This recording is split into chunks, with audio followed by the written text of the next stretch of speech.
बिस्मिल्लाहिर्रहमानिर्रहीम। अस्सलाम वालेकुम स्टूडेंट्स, दुरूशी पढ़ लें।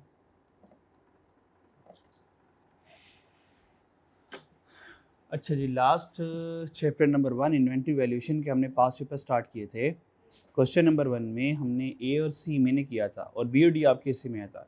क्या बी और डी सॉल्व हो गए थे? कोई मसला उसमें? ओके। फिर हमने क्वेश्चन नंबर 2 स्टार्ट किया था क्वालिटी लिमिटेड वाला, और वो हमारा अभी वर्क इन प्रोसेस में था। ठीक है, ठीक है जी। कंप्लीट करते हैं जी। 17 जून तक क्या हुआ था जी?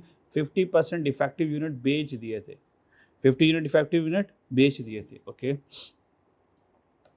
और जो हमारा मेथड चल रहा है वो कौन सा चल रहा है जी? एफको मेथड चल रहा है। एफको मेथड के अकॉर्डिंग हम क्या करें? इन्वेंट्री की वैल्यूएशन करेंगे। ठीक है जी। और कैलकुलेशन हम एफको मेथड के अकॉर्डिंग करेंगे। ये जो 2500 यूनिट्स बच्चों हमने भेज दिए, तो हमने इसका लास्ट क्लास में इसका एवरेज रेट कैलकुलेट कर लिया था। इसका मतलब ये जो 2500 यूनिट जाएंगे, ये किस रेट वाले जाएंगे? 86 वाले जाएंगे। सो 86 के आंसर क्या है? 215 माइनस कर लेंगे। ठीक है। अच्छा, फिर एग्जामिनर ने कहा था 17 जून के बाद 18 जून को कि भाई वो 5000 जो डिफेक्टिव थे उसमें से 50% डिफेक्टिव तो हमने बेच दिए, वो हमने अभी निकाल दिया अपने स्टॉक में से। 18 जो जून को जो रिमेनिंग डिफेक्टिव यूनिट, अच्छा रिमेनिंग डिफेक्टिव यूनिट कितने रह गए फिर? 2500। वो हमने सप्लायर को वापस भिजवा दिया। उनको कहा भाई ये ले लो और इसकी रिप्लेसमेंट हमें ला के दो, ये ले जाओ और हमें दोबारा ये सही वाले दोबारा भेजो हमें। तो हमने क्या किया? 18 जून को यूनिट्स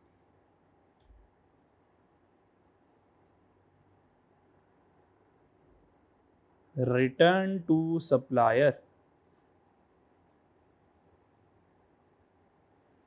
हमने सप्लायर को क्या किए? यूनिट रिटर्न करवा दिया। अगर ये सप्लायर को यूनिट रिटर्न करवा दिए, ये आ रहे हैं जा रहे हैं? जा रहे हैं, तो माइनस करेंगे जी। अब अगला सवाल, प्लीज अगला सवाल आप लोग मुझे बताएंगे, ये जो 2500 यूनिट जा रहे हैं, क्या इसको भी 86 के हिसाब से बेचूं या किसी और रेट से बेचूं? किस रेट से भेजना है इनको वापस? क्या 86 के हिसाब से वापस भेजना है या किसी और रेट? देखिए इतने रेट हमारे पड़े हुए हैं, 80 से लेके 86 तक इतने रेट पड़े हुए हैं। ये 86 के हिसाब से जाएगा या किसी और रेट के हिसाब से जाएगा? क्या लगता है? सवाल जरा देख लें एक मरतबा दोबारा, क्वेश्चन एक मरतबा दोबारा देख लें, क्वेश्चन एक मरतबा दोबारा देख लें। पासवर्ड मिल गए थे ना आप लोगों को?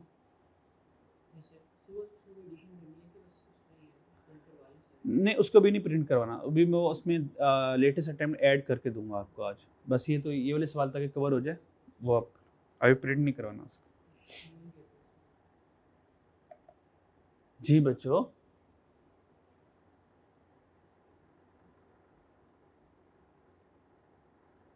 सवाल में वापस आ जाएं और देखें 86 वाला रेट से जाएगा या किसी और रेट वाला जाएगा। जी 86 या कोई और?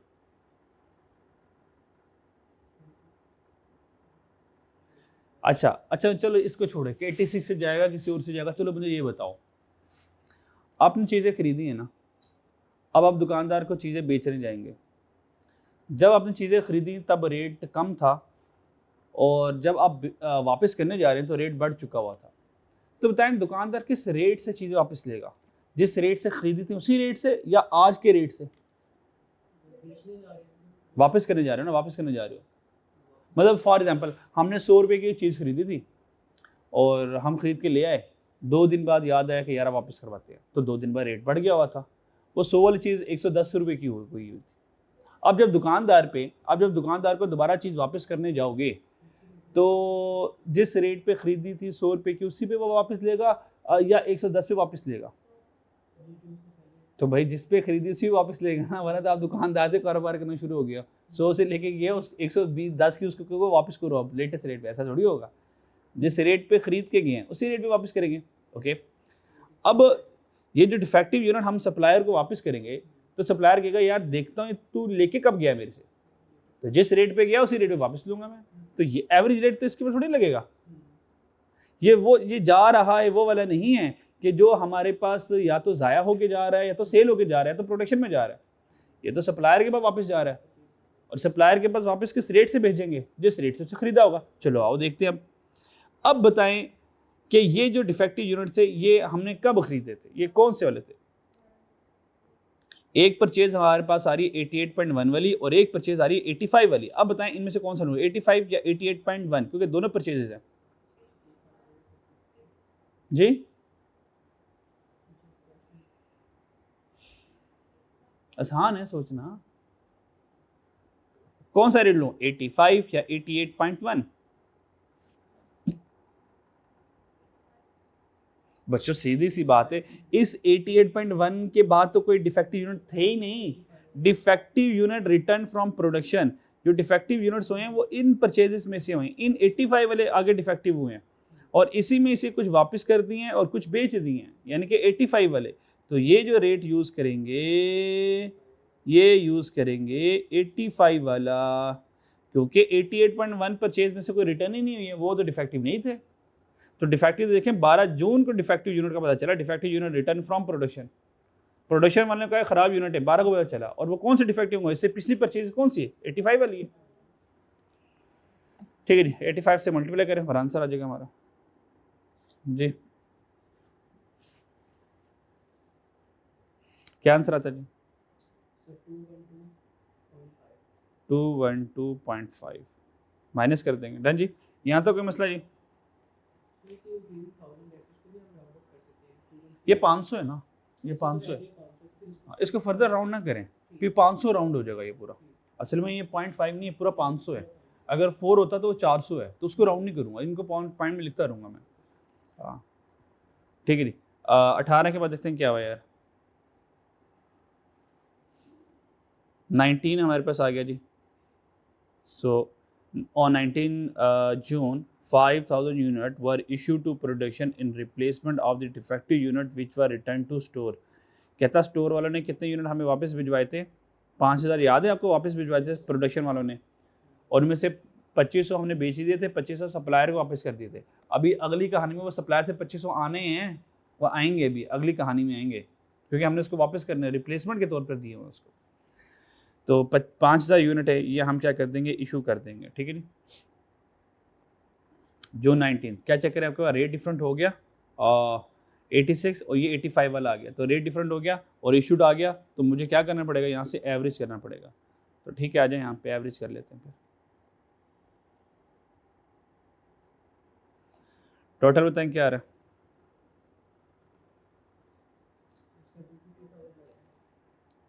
टू बच्चों 1 2 3 इन तीनों को एडजस्ट करें ना, ये रहा 250 आ गया, 2150 2.5। ठीक है, अब रेट निकालो यहाँ से,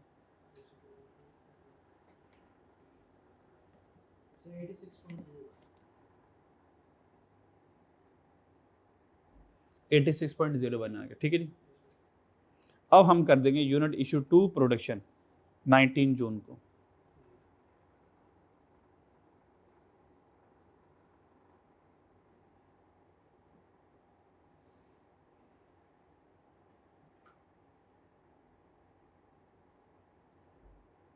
यूनिट इशू टू प्रोडक्शन कितने यूनिट इशू कर रहे थे, 2500, और वो 86.01 के हिसाब से जाएंगे जी। ये क्या आंसर बनता जी, 215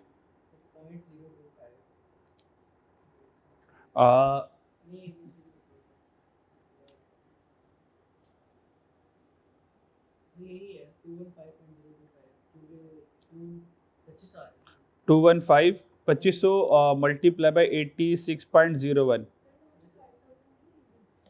5000 थे, ओह 5000 थे यार, वो तो 2500 हमने लिया हुआ, 5000 इशू किए ना,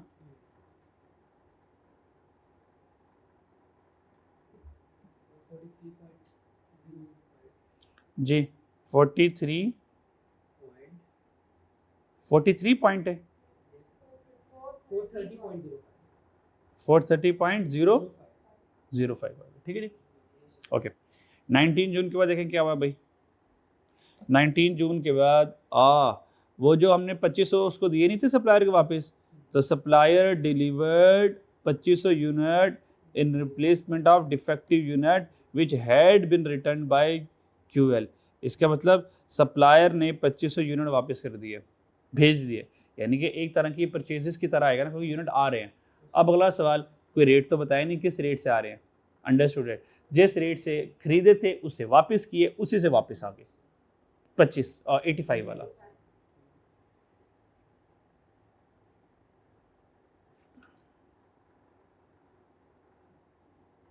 डेट क्या थी? 22 जून। सप्लायर ओके 20 जून आ गया जी।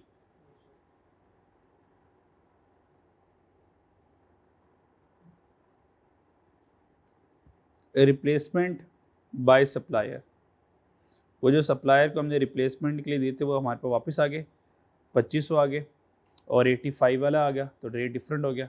2500 इंटू 85, आंसर आ गया 212.5। ये मैंने इधर से देख लिया। 20 जून के बाद देखें यार क्या हुआ जी। 20 जून के बाद आया हमारे पास adjustment number 10, 150,000 unit were issued from store आए। 21 जनवरी को हमने 1.5 लाख यूनिट इशू कर दी, तो ठीक है इशू कर देते हैं। अब इशू करने से पहले हम क्या करेंगे, बैलेंस कर लेंगे, क्योंकि रेट डिफरेंट हो चुका हुआ है और इशू आ गया जी।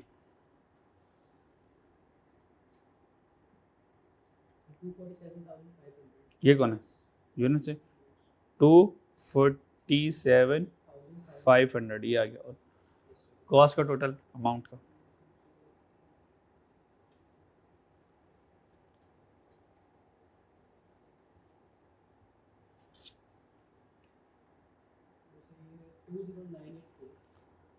20984.95, ठीक है क्लियर हो गया। अच्छा जी, यहाँ तक कोई मसला यार बच्चों, यहाँ तक कोई मसला?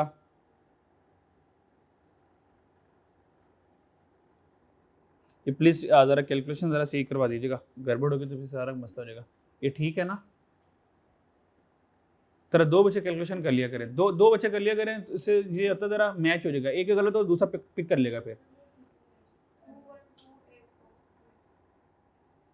क्योंकि एक बार ना मैं आंसर तक पहुंच गया ना तो पीछे गलती को सही करने के लिए अलग से 10 मिनट लग जाएंगे मेरे। फिर 21,284.95, ठीक है जी। अब ये सही है ना? अब इसको इसका रेट निकालें ज़रा, क्योंकि अगर ये गलत होगा, रेट गलत होगा, सारी कैलकुलेशन खराब हो जाएगी फिर। या तो मैं आपको एक्सेल में कराऊँ ना, ऑटोमेटिकली टोटल होते रहेंगे, वैसे एक्सेल में कराना चाहिए सवाल ये। अगली बार ये करूँगा, एक्सेल में कराऊंगा सवाल जी। रेट क्या आया? 85.99, बस 86 पे ले जाए फिर बस उसको। नेक्स्ट वाला जी 20 के बाद 21 में क्या आया था? 21 था, 21 जून में इशूड था, और इशूड कितना था? 1.5 लाख यूनिट, और ऑब्वियसली एक ही रेट पड़ा हुआ 86 वाला, 86 के हिसाब से भेजें, और आंसर बताएं क्या था?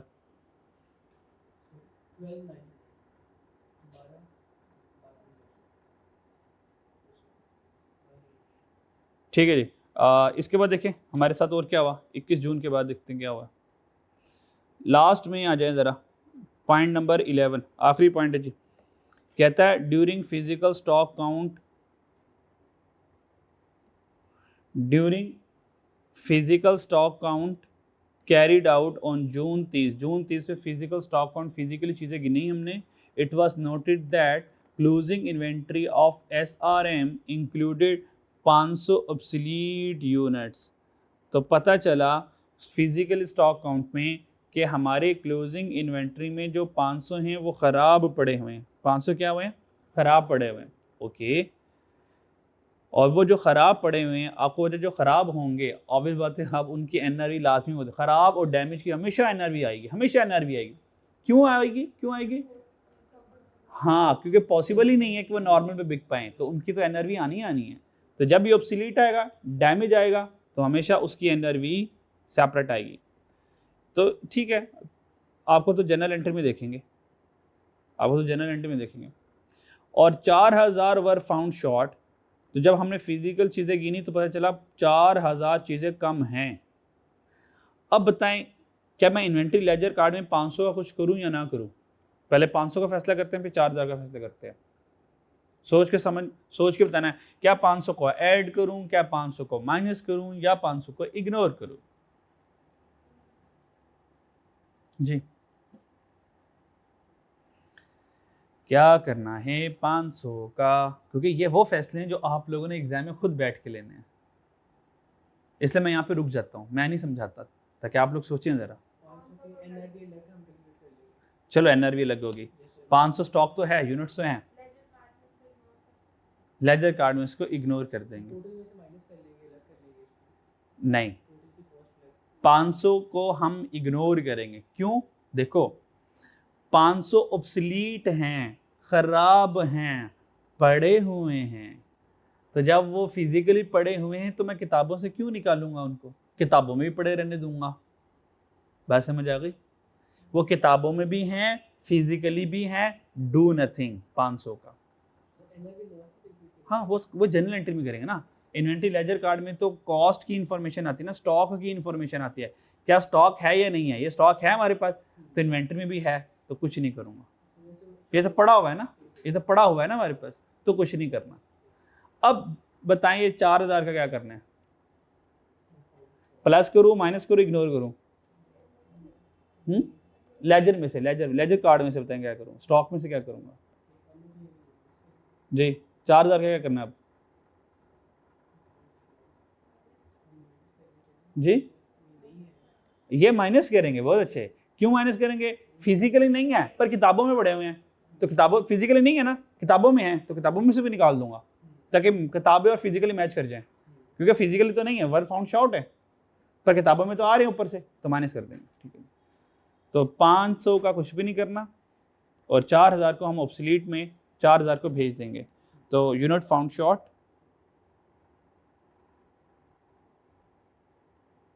बस इसी तरह से आप लोगों ने सोच सोच के चल रहे हैं।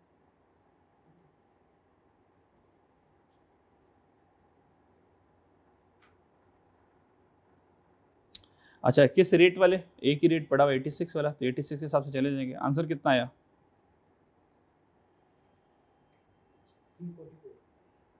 344। यहाँ तक कोई मसला? ठीक है जी, ये माइनस कर देंगे, बैलेंस कर लें ज़रा यहाँ तक।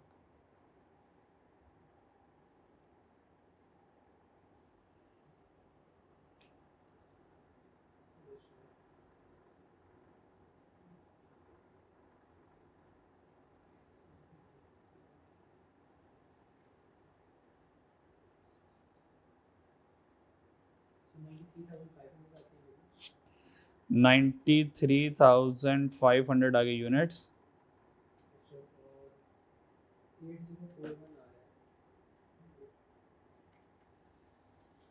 बच्चे 8041 आ रहा है, सही है।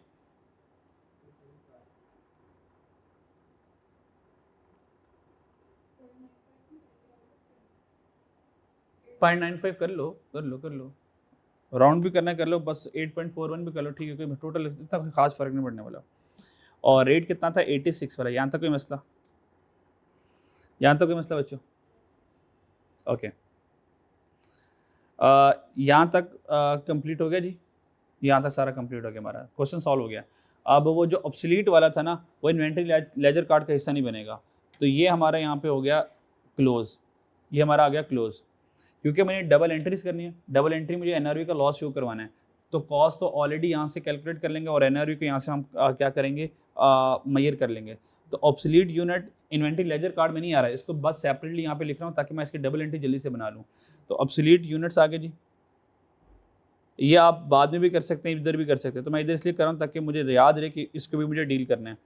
93,500 है ना, इसमें से 500 जो हैं वो ऑब्सोलीट यूनिट्स हैं, ठीक है, इसमें से 500 ऑब्सोलीट है, और उनकी कॉस्ट पर यूनिट क्या आ रही है 500 की, ये चेक करें 86, ये 86 500 जो है 86 वाले पड़े हुए हैं, ये हमारे पास 86 आ गए, यहाँ तक मसला। तो 500 इंटू 86 करो ज़रा, 500 इंटू 86 करो ज़रा, 43,000 आ रहा है। सो 43 चल 1000 ही कर लेते हैं, उसको अलग से गेम से आउट निकाल दे, 43,000 आ गया। अब इसकी NRV क्या थी, NRV ऑब्सोलीट यूनिट्स की NRV क्या थी, NRV क्या थी वो देख लेते हैं। ये कितने के बिकेंगे, उसने क्या कहा था कितने के बिकेंगे, 30 के बिकेंगे, 30 के बिकेंगे, 30 के ये 30 के बिकेंगे। 500 इंटू 30 कर दूंगा, आंसर बताएं 15,000, 15,000। अब चेक करो 43 वाला स्टॉक है, 15,000 का बिकेगा, तो ये मेरा रिमेनिंग क्या आ जाएगा NRV लॉस कितना, तो यहाँ से आ जाएगा NRV लॉस कितना जी 28,000 का, ये 28,000 का NRV लॉस आ जाएगा। डन, अब सब कुछ हो गया। अब बस ये मेरी डबल एंट्रीज बनानी है और मेरा क्वेश्चन जो है वो कंप्लीट हो जाएगा। डन जी, चले अब इधर आ जाए, डबल एंट्री कैसे बनानी है। अब डबल एंट्री देखो बनाना आसान, डबल एंट्री कोई मेहनत नहीं है। देखो ओपनिंग की डबल एंट्री नहीं होती, ओपनिंग स्टॉक की डबल एंट्री नहीं होती, परचेज रिटर्न, सेल रिटर्न, इनकी डबल एंट्री होगी। बैलेंस की कोई डबल एंट्री नहीं होती, बैलेंसेस की कोई डबल एंट्री नहीं होती। तो इनके अलावा जो बच जाएगा उन सब की मैं डबल एंट्री करनी है। जो खरीदूंगा इन्वेंट्री डेबिट, इन्वेंट्री को इशू करूंगा इन्वेंट्री क्रेडिट कर दूंगा। डन जी, बस ये सीन चलेगा, आसान से डबल एंट्री। बात समझ लगी मेरी, चलें जी आइन ज़रा डबल एंट्री बनाते हैं।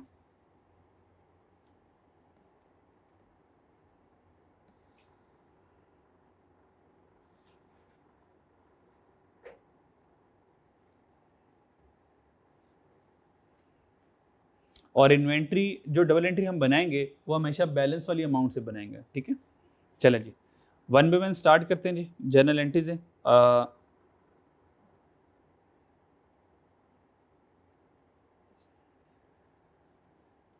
पहली वाली एंट्री नंबर 1 वाली एंट्री बना लेते हैं। अच्छा, नंबर 1 में क्या किया, परचेज किया 12750 का 80 है, तो परचेज किया।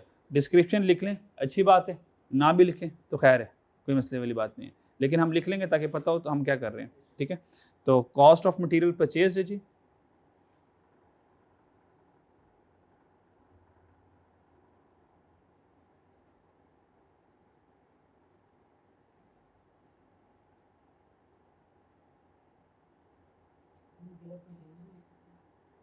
जी हाँ लिख सकते हो, मटेरियल परचेज्ड ये लिखोगे आप, मटेरियल परचेज्ड, क्योंकि मुझे पैसों में भी लिखनी है इसलिए मैंने कॉस्ट का वर्ड भी यूज़ किया, कॉस्ट ऑफ मटेरियल परचेज्ड, ठीक है। अब बताएं मटेरियल कितने का परचेज किया, 12750, 12750। तो एंट्री क्या करेंगे, इन्वेंट्री डेबिट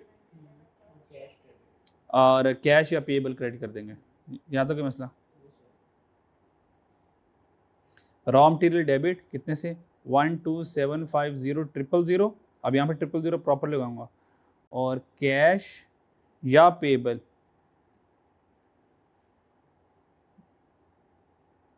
क्रेडिट कर दूंगा 12750 000 का, ठीक है जी।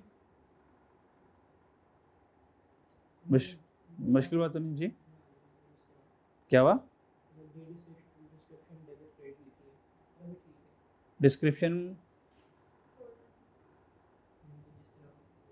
हाँ, जिस तरह आप ऐसे करते हो डेबिट क्रेडिट कर दो वैसे सही है, हाँ कर सकते हो, मतलब आप ऐसा कह रहे हो, ये वाला डिज़ाइन, आप ये वाला डिज़ाइन कह रहे हो ना, रॉ मटेरियल इधर लिख लो और पेएबल भी इधर लिख लो, ठीक है। तो इधर आप लिखते हो ऐसे करके डेबिट और इधर आप लिखते हो ऐसे करके क्रेडिट, तो 12750 इधर आ गया और 12750 ऐसे आ गया, ऐसे कह रहा हूँ, कर लो खैर है। मेरे पे जगह कम है ज़रा, तो मैं फिर डायरेक्ट वाला स्टाइल यूज़ कर लेता हूँ। Raw material debit 12750 000, debit credit लिखें जैसे मर्जी लिखें, इसकी कोई परेशानी वाली बात नहीं है।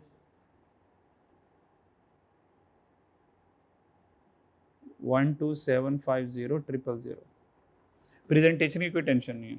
अच्छा अब चेक करें, अब देखें मैंने कोई डबल एंट्री याद नहीं की, कोई रिटर्न लगा, मुझे नहीं पता कौन सी डबल एंट्री आ रही है, बस जो मेरे सामने आएगा उसकी डबल एंट्री शक्ल में लिखना है, बस सिंपल इज दैट, कितना आसान। तो देखो पहले क्या था मेरे पास, बैलेंस की डबल एंट्री नहीं, ओपनिंग की नहीं, तो इसकी है ये, अब क्या हुआ देखो, अब इसके बाद कौन किसकी बारी, इशूड की आ गई। अच्छा ये मटेरियल इशूड किस पे होगा, प्रोडक्शन पे हुआ था ना, इसका मतलब प्रोडक्शन में जब मटेरियल इशूड होता है वो डायरेक्ट मटेरियल होता है, तो वो वर्क इन प्रोसेस में जाता है, तो वर्क इन प्रोसेस डेबिट और रॉ मटेरियल जा रहा है, तो रॉ मटेरियल की इन्वेंट्री क्रेडिट, ठीक है। तो raw material issue to production,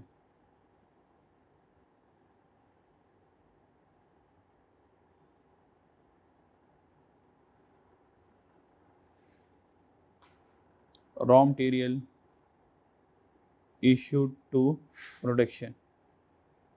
मैं डिस्क्रिप्शन इसलिए लिख रहा हूँ ताकि आप लोगों को समझ आ जाए, और अगर आपके पास टाइम होगा तो डिस्क्रिप्शन लिखिए, वरना डायरेक्ट डबल एंट्री फेंक दे जाएं बस। तो वर्क इन प्रोसेस डेबिट कितने से, 12450 000, वर्क इन प्रोसेस डेबिट, और रॉ मटेरियल जा रहा है जी, उसको अल्लाह हाफिज़ कह दें, रॉ मटेरियल क्रेडिट 12450 000 से, ठीक है। कोई मुश्किल वाली बात है देखो बच्चों, क्या इसमें कोई एफर्ट लग रही है हमारी, कोई एफर्ट नहीं लग रही, कोई एफर्ट नहीं लग रही। अब बताएं उसके बाद क्या हुआ, तीसरी एंट्री आ गई। अब चेक करें इसके बाद क्या हुआ, ये देखें ये कोई 415 वाली एंट्री आई है। अब 415 देखें, ये देखें ऑलरेडी मैंने डिस्क्रिप्शन लिखी हुई है, defective unit return from production, बस यही आगे इधर छाप दें बस। देखो जब डिफेक्टिव यूनिट किसको रिटर्न कर रहे हैं, प्रोडक्शन को रिटर्न कर रहे हैं, defective return from production, sorry production से या by production department, defective unit return from production, इसका मतलब है जो रॉ मटेरियल हमारे पास वापस आया तो raw material debit, work in process credit, ठीक है।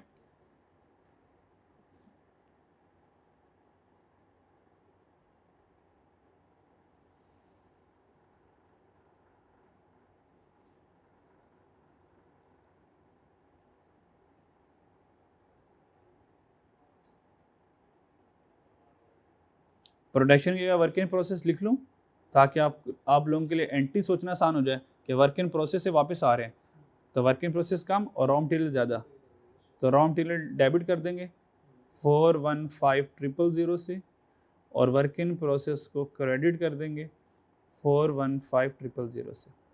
अब देखो डबल एंट्री खुद ही चल रही हैं, खुद ही चल रही हैं, हम तो याद भी नहीं किए हमने तो। फिर क्या हुआ, परचेजेज आ गई, तो मटेरियल परचेज आ गया, फिर आसान सी है,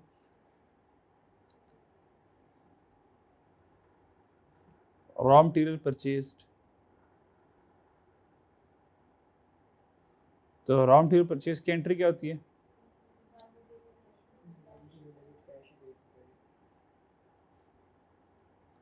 RM समझ जाओगे, RM 1321500, रॉ मटेरियल डेबिट और कैश क्रेडिट, या पेबल करना चाहें,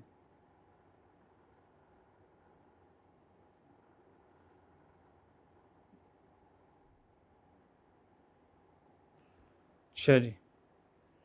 उसके बाद देखिए कौन आया, क्या 21930 की एंट्री होगी, नहीं बैलेंस है। अब इसके बाद कौन हुआ, 215 आया। अब 215 के डिफेक्ट डिस्क्रिप्शन पढ़े हमने डिस्क्रिप्शन में क्या लिखा था, defective unit sold, defective unit sold. अब डिफेक्टिव यूनिट को हम बेच देंगे, जब हम बेच देंगे ना तो फिर बेच के पैसे भी तो आएंगे, अब किस रेट पे बेचा होगा वो भी तो चाहिए होगा। अब सवाल में जाके वो रेट देखेंगे जहाँ पे हमने लिखा था, ओ तुम तो NRV में आओगे, तुम तो जनरल एंट्री में आओगे, डिफेक्टिव यूनिट सोल्ड। ज़रा मैं पहले भी हेडिंग लिख लूँ फिर इंशाल्लाह आपको वो रेट बताता हूँ। 5वीं एंट्री आएगी, डिफेक्टिव यूनिट सोल्ड,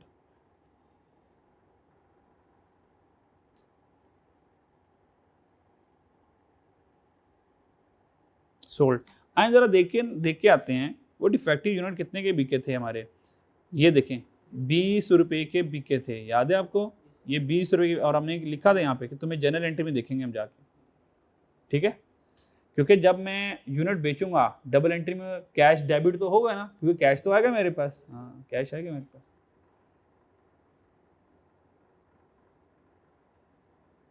तो हम डिस्क्रिप्शन में लिख लेते हैं, डिस्क्रिप्शन में ही लिख लेते हैं, डिफेक्टिव यूनिट सोल्ड एट ₹20।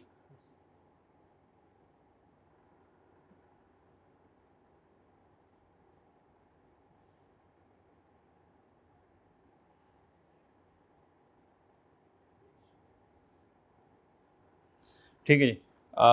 अब जब डिफेक्टिव यूनिट जा रहे हैं, बदले में हमें कैश दे रहे हैं, तो कैश आएगा, कितना कैश आएगा? डिफेक्टिव यूनिट कितने गए थे? 2500 गए थे, 2500 गए थे, तो 2500 चले गए एट द रेट ऑफ 20 वाले। जी आंसर कितना आया जी? 50,000। इसका मतलब डिफेक्टिव यूनिट को बेचकर 50,000 रुपये हमारे पास आ गए। डन जी। अच्छा, अब जब डिफेक्टिव यूनिट हमने बेच दिए, 50,000 के बिक गए, तो जब डिफेक्टिव यूनिट होंगे तो रॉ मटेरियल तो कम हुआ होगा ना। अच्छा, रॉ मटेरियल कितने का कम हुआ? ये देखें, 215 का। Yes sir no? 215 का रॉ मटेरियल कम हुआ होगा। तो रॉ मटेरियल कम हो गया 215,000। तो देखो 215,000 वाला मटेरियल था, जिसके बदले में 50,000 रुपये हमारे पास आ गए। ठीक है, तो बैलेंसिंग क्या होगा जी?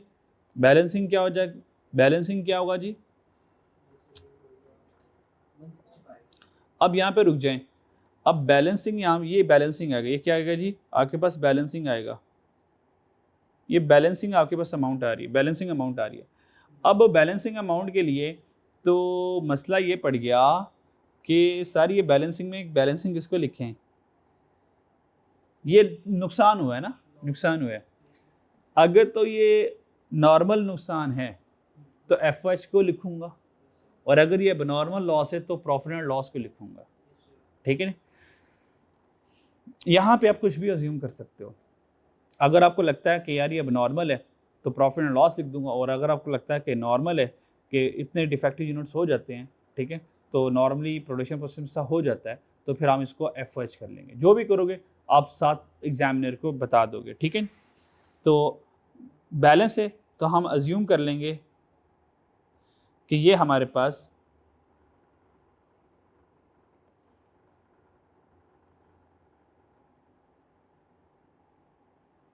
अज्यूम कर लेंगे ये नॉर्मल लॉस की तरह, कि चलो नॉर्मली ऐसा हो जाता है, तो अज्यूम कर लेंगे नॉर्मल लॉस है, तो फिर इसको एफ को दे देंगे, फिर हम एफ को दे देंगे। ठीक है नहीं, तो इसको फिर किसको दे देंगे? एफ को दे।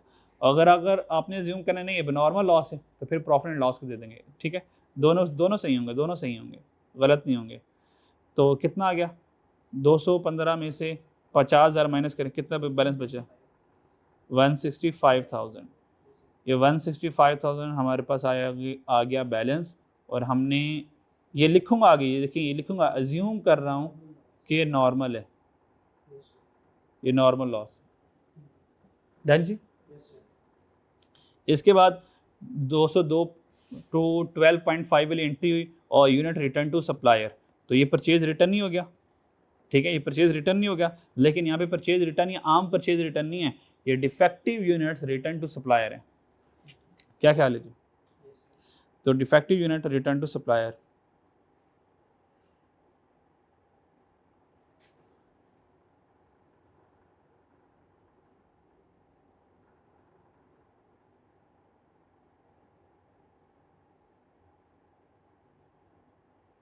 बस जो डिस्क्रिप्शन हमने यहाँ पे लिखी है ना, देखें, यूनिट किधर गया? यूनिट रिटर्न टू सप्लायर, बस यही लिख दें यहाँ पे, जो इधर डिस्क्रिप्शन वही इधर डिस्क्रिप्शन, सेम डिस्क्रिप्शन चलनी है।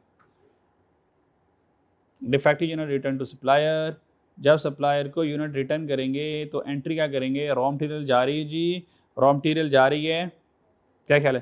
तो जब रॉ मटेरियल जा रहा है तो रॉ मटेरियल क्या कर देंगे? क्रेडिट, और उसके बाद जो हमारे पास कैश था, सॉरी, जो हमने पेबल बनाया होगा, जो हमने पेबल बनाया होगा, ठीक है, वो हम क्या कर देंगे? डेबिट कर देंगे। किस अमाउंट से? 212,500, और यहाँ से जगह 212,500। ठीक है जी।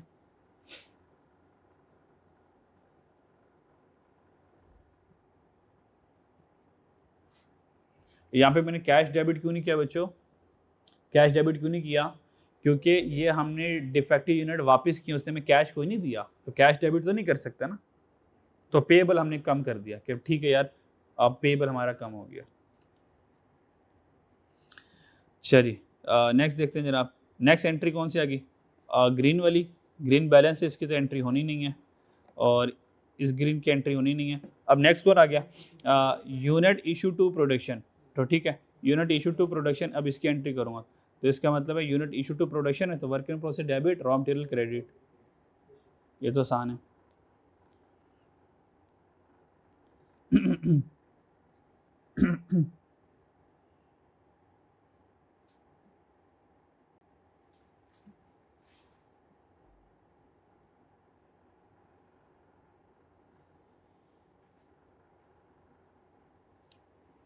जी, एंटी क्या करूँगा, वर्क इन प्रोसेस डेबिट किससे जी, 430,050 से, और रॉ मटेरियल क्रेडिट 430,050, ये हमने रॉ मटेरियल क्रेडिट कर दिया। ठीक है, यहाँ तो कोई मसला बच्चों? ठीक है जी। आगे मेरे पास जगह कम होगी, ज़रा मैं साइड पे लिख लेता हूँ, यहाँ पे लिख लेता हूँ बाकी।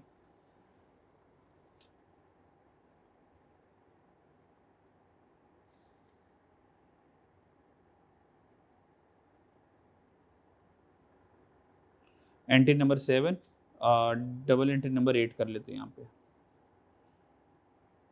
एंट्री नंबर 8 कर लेते हैं। ठीक है जी। नेक्स्ट एंट्री क्या बनी हमारे पास, replacement by supplier, replacement by supplier. ठीक है, यानी कि unit return by supplier in form of replacement. So 2125, जब हमने उसको यूनिट्स दिए थे वापस तो हमने एंट्री ये की थी पेबल रॉ मटेरियल, तो अब रॉ मटेरियल डेबिट हो जाएगा और पेबल हमारा क्रेडिट हो जाएगा, क्योंकि अब उसने चीज़ें हमने वापस कर दी। और वापस किसने की, उसने कितने की, 2125।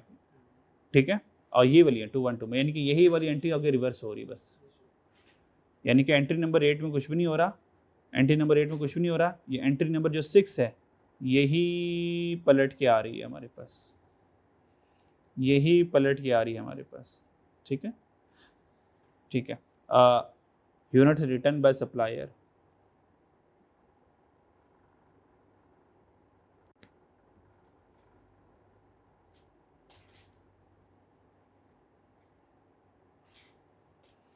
जी, सप्लायर ने यूनिट्स रिटर्न कर दिए तो यूनिट्स हमारे पास रॉ मटेरियल आ गया, तो रॉ मटेरियल डेबिट हो गया 212,500, और जो हमने पेबल बनाया था वो पेबल क्रेडिट कर देंगे, 212,500 कर देंगे। इसके बाद देखें क्या हुआ था हमारी ज़िंदगी में, इशूड आ गया था, तो ठीक है, work in process debit, raw material credit.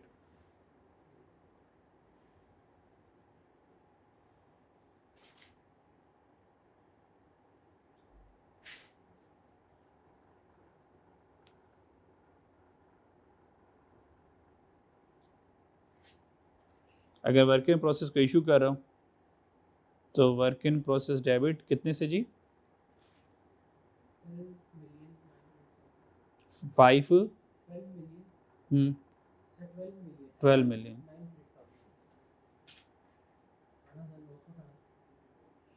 और रॉ मटेरियल क्या हो गया हमारे पास, क्रेडिट 129,000,000 डन जी।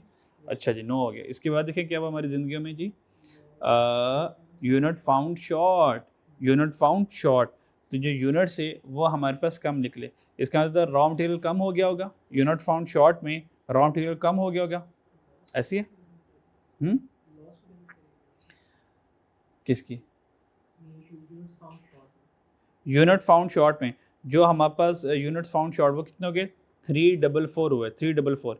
इसका मतलब ये है अब हमें ना दोबारा से ये वाली जम्पशन लेनी पड़ेगी, जैसे कि हमने डिफेक्टिव यूनिट्स पे ली, कि हमने कहा कि यूनिट फाउंड शॉर्ट का मतलब ये है कि हम जितना मर्जी भी कंट्रोल लगा लेना, एम्प्लॉय ना हमारे कुछ ना कुछ चीज़ें ना ले जाते हैं, घर ले जाते हैं, अपने जेबों में डाल के ले जाते हैं। ठीक है, वर्कर, ठीक है जी, हम हालांकि जाते हुए उनकी तलाशी भी लेते हैं, तो वो कुछ ना कुछ करके ना ले ही जाते हैं फिर भी। तो हमने कहा कि 5,000 यूनिट जो हैं ये पूरे साल में ना कम पड़ ही जाते हैं हमें, तो नॉर्मल है ऐसा। ठीक है, कहता है नॉर्मल एक्टिविटी है, हमने कैमरे लगा लिए, तलाशियाँ ले ली, पता नहीं फिर भी ये कम हो ही जाते हैं किसी ना किसी तरह। नहीं नहीं नहीं नहीं, ऐसे नहीं है, ऐसे नहीं। असल में जब वेयर हाउस, जब बिजनेस बहुत बड़ा होता है ना तो कंट्रोल लूज हो जाता है। अब देखें जितने मर्जी कंट्रोल लगा लें, सोचो सिक्योरिटी गार्ड ही आपके साथ मिल गया, अब क्या करोगे, तलाशी लेने वाले ने कहा चल ठीक है, 2 तू ले आई, एक तेरी तो एक मेरी, ठीक है जी, अब यहाँ पे क्या करेंगे, बस समझ आ रही है। ठीक है, तो आपको क्या लगता है सिस्टम के होते हुए भी चीज़ें क्यों हो रही होती हैं? अब अंदर के बंदे मिल जाते हैं आपस में, मसला ये होता है। तो उन्होंने कहा हमने सारा कुछ करके देख लिया, सारा कुछ करके देख लिया, अब आप ऑडिट पढ़ेंगे। इस ऑडिट में इस टर्म को बोलते हैं इनहेरिट लिमिटेशन। आप जितने मर्जी कंट्रोल लगा लें फिर भी होगा ही होगा, फिर भी होगा ही होगा, ठीक है। इसको कहते हैं इनहेरिट लिमिटेशन। बस अब हमारे यहाँ पे कोई बस नहीं चल रहा, बस समझ आ रही है? तो फिर हम उसको नॉर्मल कंसिडर कर लेते हैं। हम क्या करते हैं उसको जी, नॉर्मल कंसिडर कर लेते हैं। बात समझ आई? अगर थेफ्ट होता तो चोरी होना नॉर्मल नहीं है फिर। हाँ कर सकते हो। अगर आपको नहीं, it's abnormal activity for the business, तो that's why I am taking to the profit and loss account, then you can treat as a profit and loss, then you can treat as a normal loss. ये अगर आपको बतानी पड़ेगी, कहानी सुनानी पड़ेगी थोड़ी सी इसको, ठीक है नहीं। और अगर आप ये कहते हो कि नहीं सर 4000 हो ही जाता है इतना, तो ठीक है, ये आपकी मर्जी है, आप जो करोगे एग्जामिनर सही कंसीडर करेगा। डन जी, क्लियर? अच्छा जी, क्योंकि वहाँ पे मैंने असम्पशन नॉर्मल के लिए थी तो इधर ही नॉर्मली चला देता हूँ। 10 नंबर में क्या था जी, 10 नंबर में क्या हुआ था? Units found short.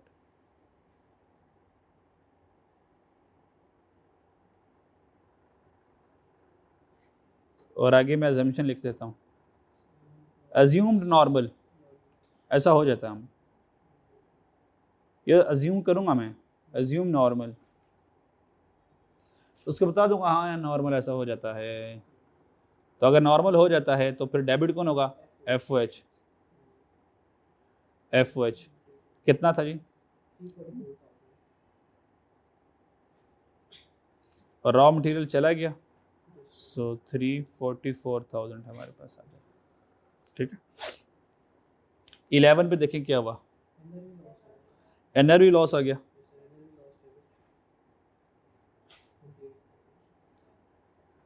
NRV loss आ गया, अच्छा जी। एनआरवी लॉस कितना है बच्चों? 28,000। सो एनआरवी लॉस है, तो यहाँ पे भी लिखूंगा अज्यूम नॉर्मल। अब नॉर्मल अज्यूम करोगे, अब नॉर्मल अज्यूम करोगे तो फिर FOH नहीं लिखना पड़ेगा, फिर प्रॉफिट एंड लॉस लिखना पड़ेगा, ठीक है जी। और इसको नॉर्मल अज्यूम क्योंकि हमने कहा मार्केट में रेट ऊपर नीचे होते रहते हैं, कोई मसला नहीं, कोई मसले वाली बात नहीं है। और अगर आपको लगता नहीं हम डेवलप कंट्री में जिसमें रेट ऊपर नीचे बात नहीं है, तो फिर ये नॉर्मल है हमारे लिए, ठीक है। जैसे कि क्राइसिस आ गया, क्राइसिस आ गया कोई, तो क्राइसिस आना नॉर्मल नहीं है, ठीक है। लेकिन अब जंगें इतनी लग रही हैं, लोगों ने कहा हाँ हाँ जंग लग रही है, हाँ ठीक है आओ खाना खाते हैं, आओ बाहर घूमने फिरने चलते हैं, और रॉकेट ऊपर से जा रहा है, हाँ जा रहा है ठीक है आओ चलते हैं काम करते हैं। जिन लोगों ने ये भी नॉर्मल ले लिया। चलो जी, FOH लॉस कितना था जी, कितना रिकॉर्ड किया था? 28,000 रिकॉर्ड किया था।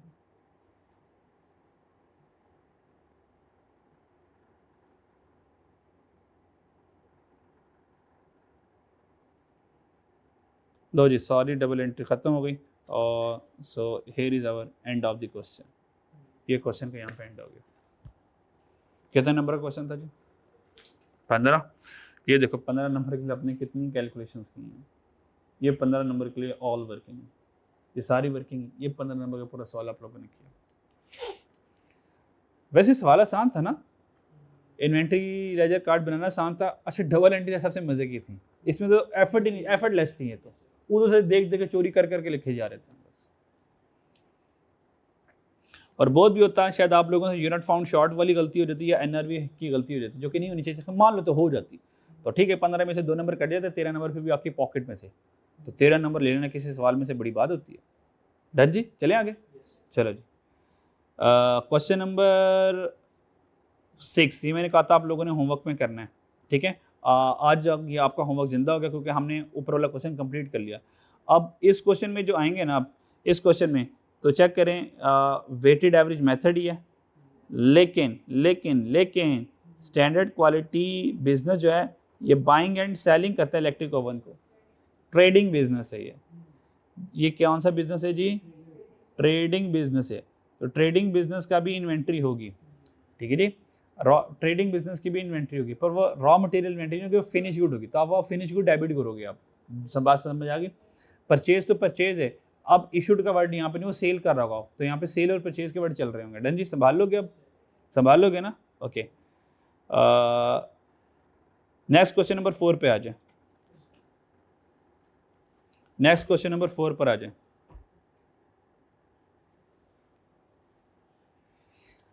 आपके पास सिर्फ 2 मिनट हैं इस पूरे क्वेश्चन को रीड करने के लिए। 2 मिनट से ज़्यादा नहीं दूंगा, क्योंकि मुझे इसी क्लास में इसको कंप्लीट करवाना है। एक बार खुद नज़र मार लें, ताकि जब मैं रीड कराऊँ तो आसानी हो जाए आपके लिए।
होश उड़ाएगा सवाल आपके। आप कहेंगे सर हाँ, किस दुनिया में आ गए हम।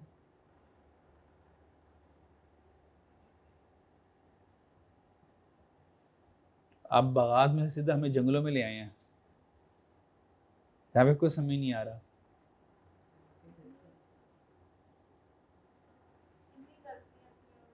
इतनी गलतियां की हैं हमें, और अब उन गलतियों उन्होंने की हैं, सही हमने करनी है।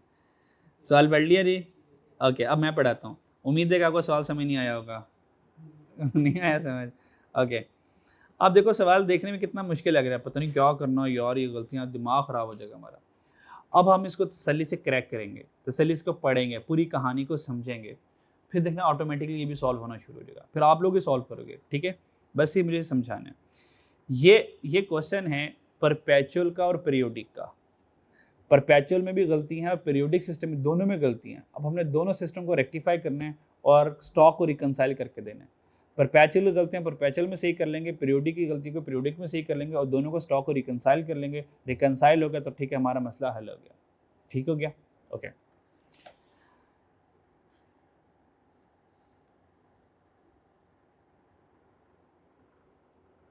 अच्छा जी। मेहांटी लिमिटेड प्रोड्यूसेस, पता नहीं मेहांटी है मेहनती है जो भी है, मेहांटी limited produces and market a single product we.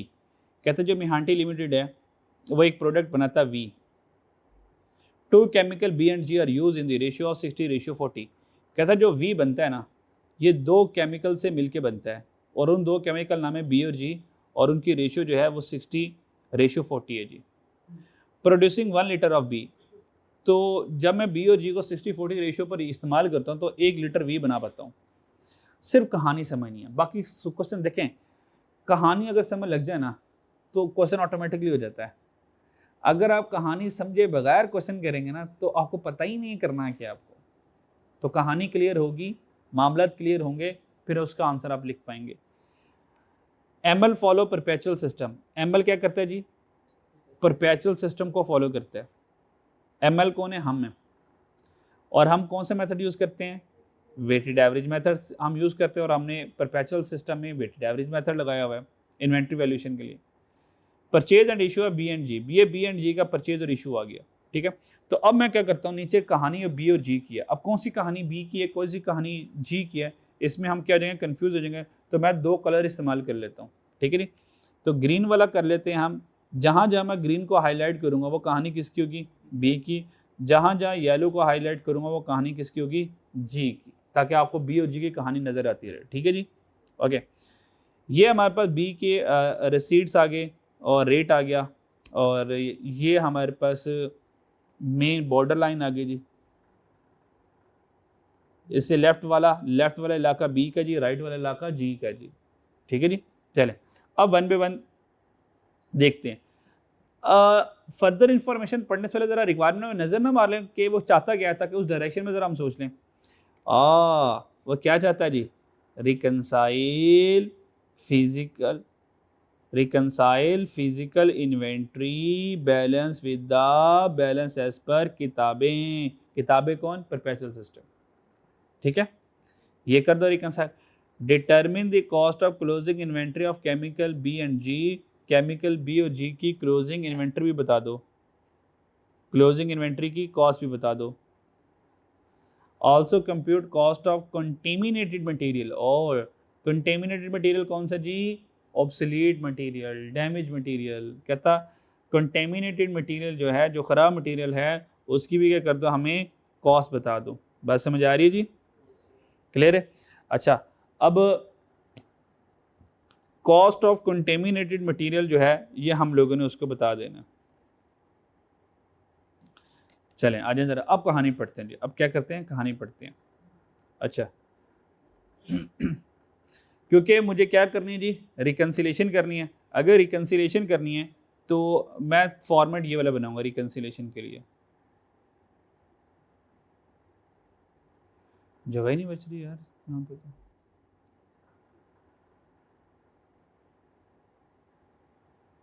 चलो यहाँ पे चला लेते हैं फिर इसको, रिकन्सिलेशन।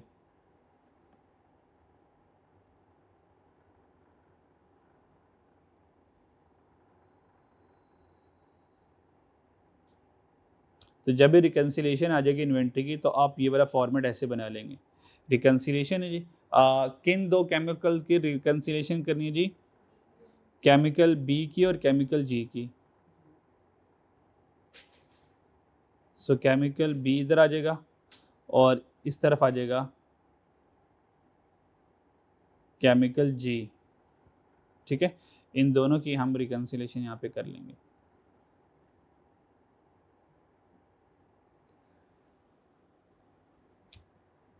अच्छा जी तो हम क्या करेंगे, इनका स्टार्ट करेंगे balance as per physical record. Balance as per physical record. So start करेंगे एज पर फिजिकल रिकॉर्ड, यानी कि फिजिकल रिकॉर्ड के मुताबिक क्या बैलेंस यहाँ पे आ रहा है। ठीक है, क्या बैलेंस यहाँ पर आ रहा है। ठीक है, और same with the case as per physical record हम केमिकल जी का भी इस तरह से बना लेंगे। ठीक है, और जो भी प्लस माइनस होगी करते गए, सो बैलेंस हमने रिकनसाइल कर लेना उसका। ठीक है जी चलें जी, आ जाए ज़रा। और क्योंकि हम परपेचुअल सिस्टम को भी फॉलो कर रहे हैं, तो फिर मुझे परपेचुअल सिस्टम भी बनाना पड़ेगा, देखना पड़ेगा भी। चले आए ज़रा यहाँ पे। अब ज़रा कहानी पढ़ते हैं जी।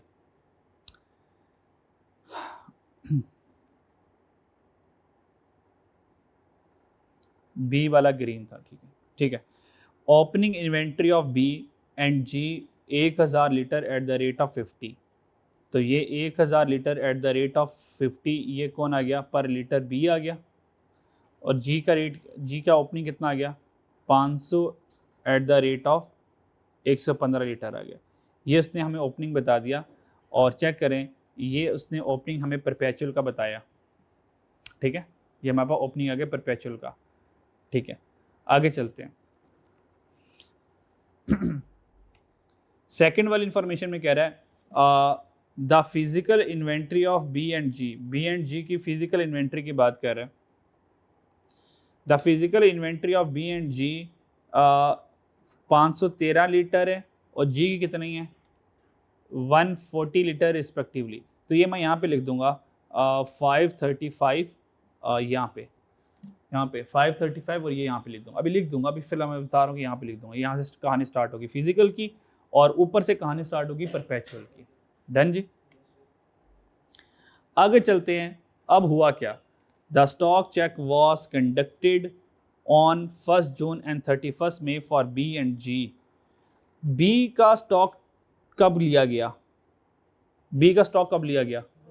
1 जून को। और जी का कब लिया गया? 31 मई को। ज़रा अपनी ईयर एंड देखें, हमारा ईयर एंड कब है? हमारा ईयर एंड है 31 मई को। अगर 31 मई को ईयर एंड हुआ है तो जी का स्टॉक तो ठीक है 31 मई को हुआ है, पर बी का तो ईयर एंड के बाद हुआ है ना? ईयर एंड के बाद हुआ। अब यहाँ पे जब हमने बी का स्टॉक टेक किया होगा तो कुछ ना कुछ हमने गड़बड़ कर दी होगी, क्योंकि हमने एक दिन बाद स्टॉक किया।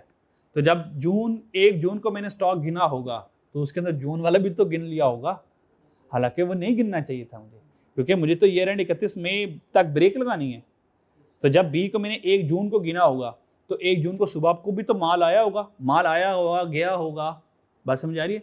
तो इसका मतलब बी के ऊपर अलर्ट रहना है कि यार ये तो 1 जून में स्टॉक टेक कर रहा हूँ, तो हो सकता है कोई जून वाली चीज़ भी मैं स्टॉक में ले आया हूँ। बात समझ आ रही है? ओके। अब यहाँ से कहानी स्टार्ट होगी और हमने अब ये देखना है कि हमारी गलती ये फिजिकल से रिलेट करिए या परपेचुअल से रिलेट करिए। पहली वाली गलती आने लगी यहाँ से, ड्यू टू कंटेमिनेशन की वजह से। और हालांकि उसने देखें उसने कॉस्ट ऑफ कंटेमिनेटेड कॉस्ट भी पूछी हुई है। इसका मतलब अब ये वाला पॉइंट वो पॉइंट नंबर 3 से रिलेट करेगा।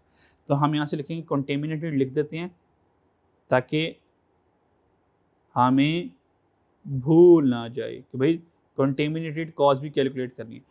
ड्यू टू कंटेमिनेशन की वजह से 95 litre of B 95 litre of B जबकि 105 litre of G were excluded from the stock check. कहता है वो स्टॉक चेक से एक्सक्लूड कर दिया। Their net realisable value were 20 rupees 50 per litre respectively. उनकी जो NRV थी वो NRV उसने हमें ये बता दी, अब कंटेमिनेशन की वजह से बी कितना निकाल दिया? 95। और जी कितना निकाल दिया? Were excluded from the stock check. हमने कहा भाई स्टॉक गिनने लगे हैं, ये कंटेमिनेटेड बी और जी इतना है, जरा इनको अलग अलग कर लो ताकि हम बाकियों को गिन लें। तो उन्होंने तो इसको गिना ही नहीं है, हालांकि स्टॉक तो है। ये वही वाला केस है जो हमने पिछले सवाल में किया, ऑब्सोलीट वाला। ऑब्सोलीट है पर वो गया नहीं है, उधर ही पड़ा हुआ है। तो पर हमने क्या किया? एक्सक्लूड कर दिया, यानी कि फिजिकल वालों ने ये नहीं गिना तो उन्होंने माइनस कर दिया, हम ऐड करेंगे इसको। फिजिकल वालों ने एक्सक्लूड कर दिया, हम ऐड करेंगे। यहाँ पे पीछे उर्दू में लिख लें, फिजिकल वालों ने एक्सक्लूड कर दिया, हम ऐड करेंगे। लिख लो। हाँ अच्छा है ही नहीं, चलो फिर मैं लिख लेता हूँ।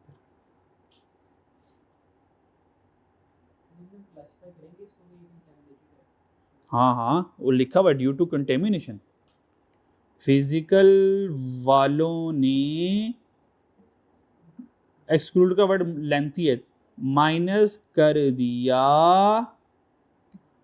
हम अगेन हम ऐड कर देंगे,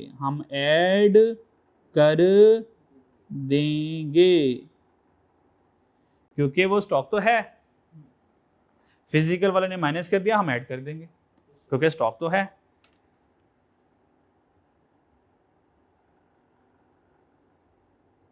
अच्छा पूरे सेशन में ना यहाँ पर उर्दू लिखने का मौका मिलता है, वरना सारी इंग्लिश में चल रहा होता है, फिर उर्दू की कमालात याद आते हैं, उर्दू ही लिखने ही भूल जाते हैं, क्योंकि स्टॉक तो है भाई।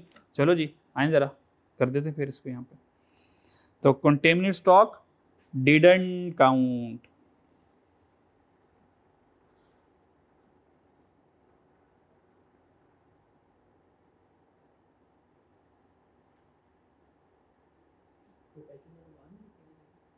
हाँ जी अच्छा जल्दी से जल्दी मशवरा दे दें। मैं ऐसे करवाता नहीं हूँ।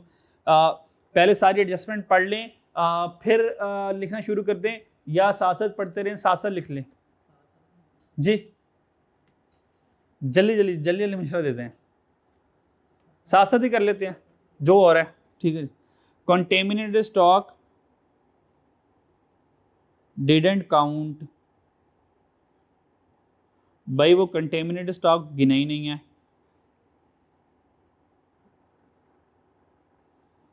फिजिकल का बैलेंस देखिए कितने हैं, फिजिकल का बैलेंस देखिए कितने हैं, 535 लीटर था और उसके 140 था, सो 535 और हमसाई का था 140।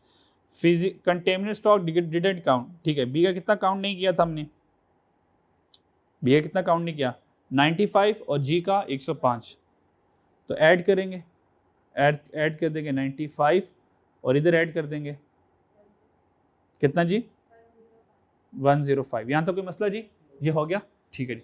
देखो कोई फॉर्मेट नहीं, बस ऐसे ऐसे करते रहेंगे, नंबर मिल जाएंगे, बस यही फॉर्मेट हमारा बन जाएगा, नया कोई फॉर्मेट बन जाएगा बस। इसलिए मैनेजमेंट अकाउंटिंग के आंसर लिखना बड़ा आसान होता है। आगे चलते हैं जी। एनआरवी आ गया, तो एनआरवी के इंशाल्लाह बाद में देखते हैं इसको। Point number 4, 250 litre of B, 250 litre of B which was received on 1 June. ओ ये तो हमारे ईयर का नहीं है, ये तो 1 जून को रिसीव किया है, जो कि रिसीव्ड ऑन 1 जून, और 95 litre of G which was issued on 31 May. हमने कहा हाँ हाँ तुम सही हो, तुम सही हो जी, तुम सही हो। 95 litre of G which was issued on 31 May 12 after the physical count, physical count के बाद, आफ्टर द फिजिकल, जरा कहानी समझिएगा, फिजिकल काउंट कर लिया, तो फिजिकल काउंट कर लिया तो हमने ये 535 और 140 लिख लिया होगा फिजिकल काउंट में ना। फिर फिजिकल काउंट करने के बाद 250 लीटर ऑफ बी रिसीव कर लिए और 95 लीटर ऑफ जी इशू कर दिया। और मसला क्या होया, ओ इंक्लूडेड इन फिजिकल इन्वेंट्री, वो फिजिकल इन्वेंट्री में मौजूद थे, वो मौजूद थे फिजिकल इन्वेंट्री में। इसका मतलब 250 जो है, ये जो 250 है ये तो नेक्स्ट मंथ की परचेज है, नेक्स्ट मंथ का स्टॉक है, ये हमारे टाइम पे क्या कर रहा है, तो इसको चुक के परे मारेंगे, ये माइनस हो जाएगा। ओके, अब 95 वाले का क्या करना है, इसको क्या करना है, देखो 95 litre G which was issued on 31 May after the physical stock, physical count करने के बाद, फिजिकल काउंट करने के बाद हमने ये इशू किया, तो फिजिकल में तो ये माइनस नहीं हुआ होगा, यस और नो? मैंने फिजिकल काउंट कर लिया, मेरा दिन पड़ा हुआ अभी 31 मई, ये देखो 31 मई का सारा कुछ हुआ है। तो मान लो सुबह 10 बजे मैंने स्टॉक गिन लिया होगा, जब सुबह 10 बजे में स्टॉक गिना होगा जी का, तो मैंने कहा भाइयों 140 लीटर है, और सुबह 10 बजे मैंने 140 लीटर स्टॉक काउंट लिखकर मेरी रिपोर्ट डन कर दी, पर दोपहर को 3 बजे चले गए, तो उसी दिन ही गए ना। तो अब फिजिकल जो 140 वाला पड़ा वो गलत है, उसमें से ये 95 फर्दर माइनस करने हैं, क्योंकि उसी दिन गया ये। हालांकि चाहिए था फिजिकल स्टॉक काउंट करता है 5 बजे के बाद, जब बिजनेस क्लोज, एक्टिविटी क्लोज होती, दोनों माइनस हो जाएंगे। चलो समझ लगती है ना, देखो देखो आप कर सकते थे ना, हाँ बस देखे हम ये डरते हैं इतना सवालों से। सो इसको हम माइनस करेंगे, क्यों, it's a next month, it's a next month stock, next month stock या नेक्स्ट मंथ परचेज है, not relevant to our period, not relevant to our period. इतनी इंग्लिश के लिए मेरे पास जगह नहीं है, अब समझ आएंगे आप। ओके, तो कितना था जी, कितना था जी ये वैसे, कितना था यार, 250 था, तो 250 था, माइनस कर देंगे। और ये वाले बुजुर्ग की डिस्क्रिप्शन क्या आएगी, यूनिट्स, इसके साथ क्या सलूक हुआ था, यूनिट इशूड, यहाँ पर क्या था 95 litre of G was issued, ये हमने इशूड कर दिया गया था 31 मई को after physical stock. Physical stock के बाद ये हमने क्या कर दिया, इशू कर दिया था, were included in the physical inventory, यानी कि ये हमने इशू कर दिया था लेकिन फिर भी फिजिकल में नज़र आ रहा है। तो हमने कहा जब इशू कर दिया तो फिजिकल में क्यों नज़र आ रहा है, तो निकालो फिजिकल से, ठीक है। So units issued but already included in physical inventory, unit issued but already included in stock, physical stock।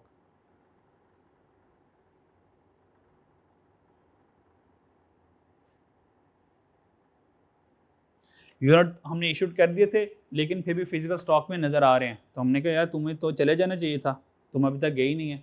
उसने कहा हाँ थक गया था। उनका चलो चुक्के लेके जाएंगे तुझे। अब कितने थे वैसे 95, सो 95 क्या कर दिया मैंने, माइनस कर दिया। चलें जी आगे जी। ये पॉइंट नंबर कौन सा वैसे 3 और 4 डिस्कस किया, तो ज़रा आसानी के लिए लिख लेते हैं यार, ये तीसरा वाला है और ये चौथे वाला है। डन जी, आगे आ जाए।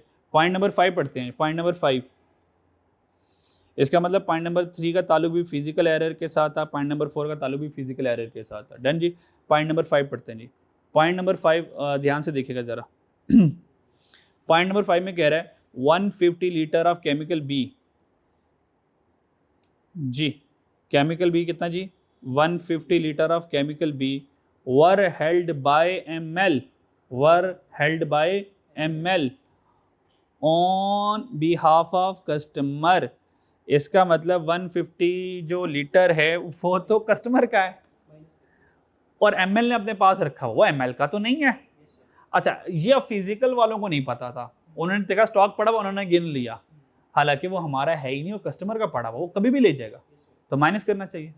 ओके, तो 150 लीटर तुम्हें तो करूँगा माइनस, ठीक है। और जैसा कि यहाँ से 250 लीटर को हमने किया था माइनस, और यहाँ से 95 लीटर को किया था हमने माइनस, और यहाँ से इन दोनों को बुजुर्गों को किया था हमने फिजिकल में ऐड, ठीक है जी। ओके, चलो ये तो तय हो गया। अब चेक करते हैं जी के साथ क्या हुआ।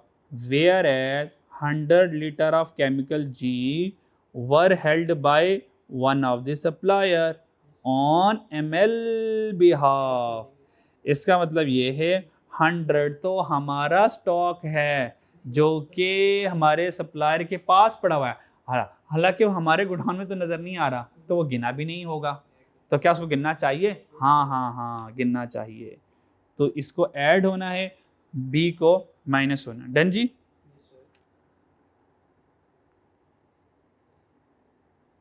आसान था मुश्किल था? लेकिन पहली नज़र में तो कितना मुश्किल लगा ना हमें। हाँ, तो चीज़ें देखने में मुश्किल होंगी, पर थोड़ा समझेंगे, रुकेंगे, पढ़ेंगे तो फिर ऑटोमेटिकली हमारे माइंड में आ जाएंगी, तो इंशाल्लाह हम उसको फड़का देंगे फिर, ठीक है जी। Units held on customer behalf,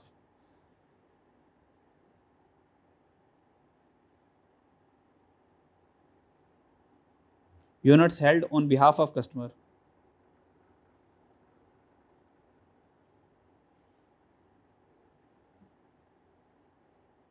कितने थे यूनिट्स? ये हमारे नहीं है तो इनको भेजना पड़ेगा। और यहाँ पे इसकी डिस्क्रिप्शन क्या की,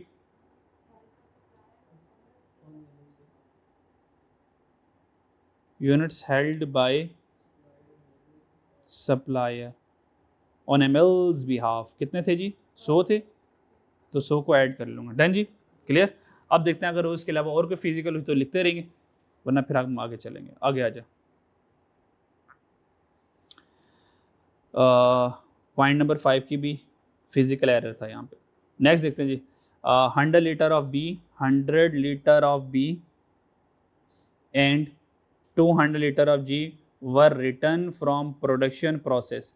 और ये तो परपेचुअल आ गया, ये तो लेजर आ गया, इन्वेंट्री लेजर आ गया ना, ये तो बुक्स आ गई, ये फिजिकल एरर था और ये हमारे पास लेजर का एरर आ गया, ये लेजर का एरर आ गया। फिर 250 litre of chemical B purchase on 12 May, 150 litre chemical purchase on 24 May, 24 में 12 were inadvertently recorded for. अच्छा ये तो फिर लेजर के एरर आ गए, ये तो लेजर के एरर, तो 3 फिजिकल के एरर आ गए थे, 2 लेजर के एरर आ गए। ठीक है, इसका मतलब फिजिकल के एरर तो खत्म हो गए, फिजिकल एरर तो खत्म हो गए। तो पहले फिजिकल को अंजाम तक पहुंचाता हूँ, फिर इन दोनों को तसल्ली से दोबारा पढ़ते हैं, फिर लेजर की तरफ हम मूव करते हैं। आ जाओ ज़रा, बस हमने ये देखना कि फिजिकल में कोई गलती तो नहीं है, तो फिजिकल में और कोई गलती नहीं है, तो बस ठीक है, इसको यहीं पे कंप्लीट कर देते हैं।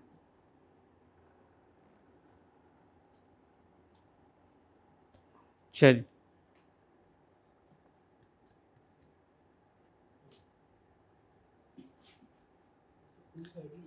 कौन है? बी है, बी कितना आ गया? 230 और 7 वाला आया 250, ये इनका आ गया balance as per physical record.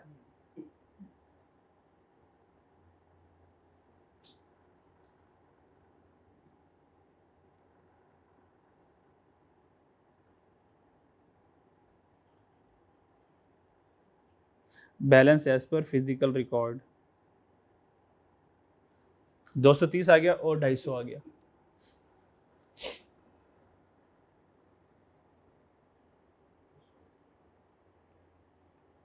यहाँ तो कोई मसला?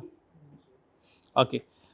फिर एग्जामिनर ने कहा था कि मुझे कॉस्ट ऑफ कंटेमिनेटेड मटेरियल भी बता दो। कंटेमिनेटेड की जो मटेरियल है, also compute the cost of contaminated material, contaminated material की कॉस्ट भी मुझे बता दें। ठीक है, चलें कॉस्ट उसको बता देते हैं। कंटेमिनेटेड मटेरियल है कितना हमारे पास? कंटेमिनेटेड मटेरियल है कितना हमारे पास?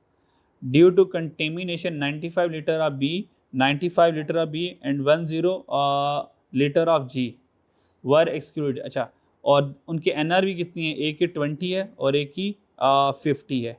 ठीक है, अच्छा जी,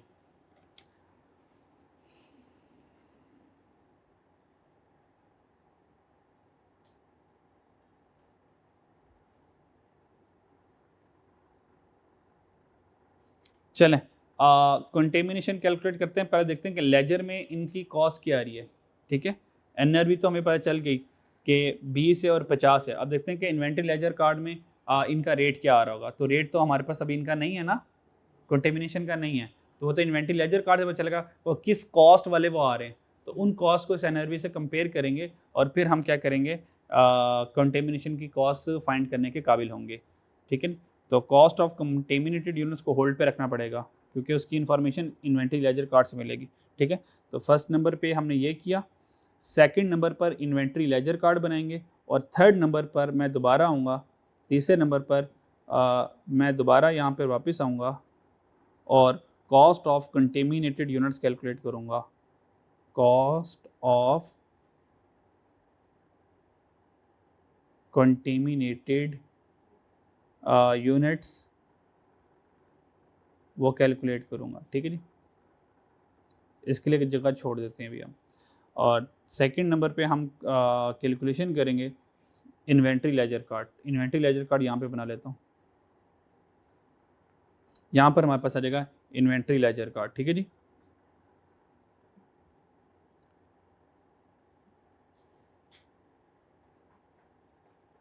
परपेचुअल सिस्टम है जी, और एफको मेथड से हम ये सारा कुछ इन्वेंट्री लेजर कार्ड बनाने लगे हैं। ठीक है जी, और हमारे पास डेट्स आ जाएंगी जी, यहाँ पे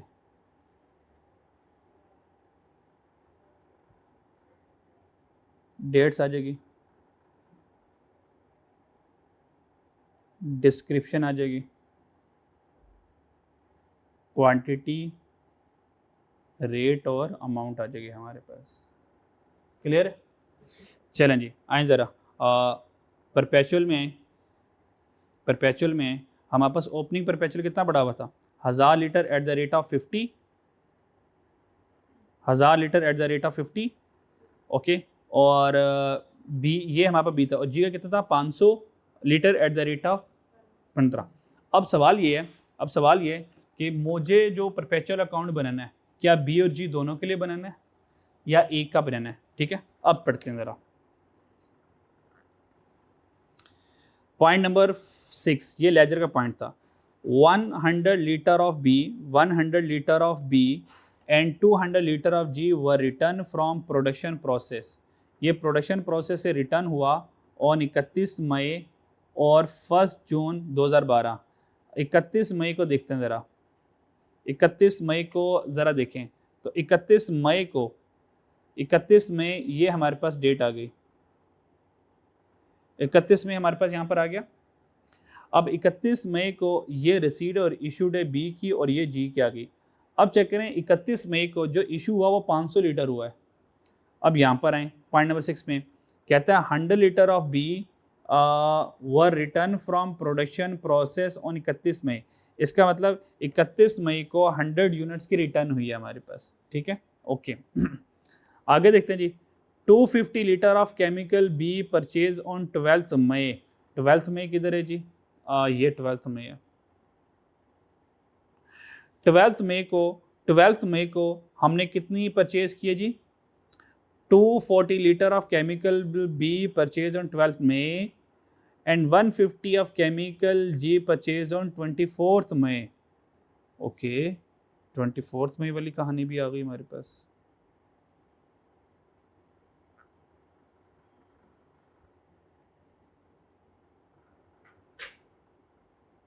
इनके साथ क्या हुआ? इनके साथ क्या हुआ? वर इनएडवर्टेंटली यानी कि इरोनियसली, गलती से रिकॉर्डेड 420 लीटर और 250 लीटर। इसका मतलब 420 लीटर और 250 लीटर ये गलती से रिकॉर्ड हो गए। ज़रा चलते हैं 12 मई को, 12 मई को और 24 मई को। 12 मई किधर गया? 12 मई है। अब 12 मई में ये जो 420 लिखा हुआ है ये गलत लिखा हुआ है, ये एरर है। ये 420 नहीं था, ये तो 240 था। इसका मतलब मैं इन्वेंट्री लेजर कार्ड बनाऊंगा, वहां पे 420 की जगह सही क्या लिखूंगा? 240। तो ये परपेचुअल सिस्टम सही होगा मेरा। डन जी। अच्छा, फिर 24 मई को गलती से 250 लिखा हुआ है, तो 24 में वाकई में गलती से 250 लिखा हुआ, लिखना क्या चाहिए था? 150। तो इसको यहाँ से क्रॉस करके 150 लिखूंगा। यहां तक कोई मसला? पॉइंट नंबर 6 पर दोबारा आए ज़रा। पॉइंट नंबर 6 पर दोबारा आए। 100 litre of B and 200 litre of B were return from production process. ये प्रोडक्शन प्रोसेस से रिटर्न हुआ है, प्रोडक्शन प्रोसेस से रिटर्न हुआ है।